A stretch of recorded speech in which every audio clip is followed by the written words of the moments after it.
C'est l'histoire de coïncidence la plus extraordinaire.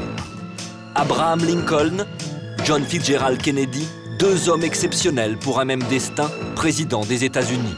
Un destin parsemé de curieuses coïncidences, de la plus anodine à la plus incroyable.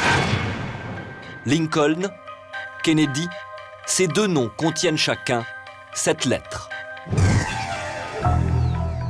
Lincoln est élu au Congrès en 1846, Kennedy en 1946. Lincoln est élu président en 1860, Kennedy, lui, en 1960. L'homme qui succède à Lincoln s'appelle Johnson. Il est né en 1808, un jeudi. L'homme qui succède à Kennedy s'appelle Johnson. Il est né en 1908, un jeudi. Tout ceci est-il pur hasard?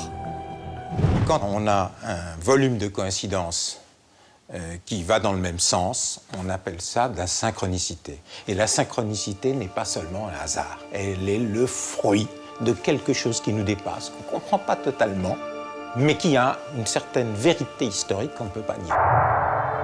Et les mystérieuses coïncidences ne s'arrêtent pas là. Les épouses des deux présidents ont chacune perdu un enfant à la Maison-Blanche. Plus troublant encore, les disparitions tragiques des deux présidents. Ils ont été assassinés d'une balle dans la tête.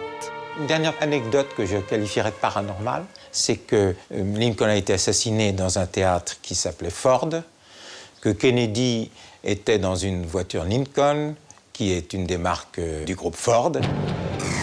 Les assassins de Lincoln et de Kennedy, John Wilkes Booth et Lee Harvey Oswald, furent eux aussi tués par balle, et ce, avant leur procès. Quelques jours avant son assassinat, la secrétaire de Kennedy l'avait mis en garde des dangers qu'il encourait. Elle s'appelait Evelyn Lincoln. Est-ce encore un hasard? Ces troublantes coïncidences relèvent-elles du paranormal?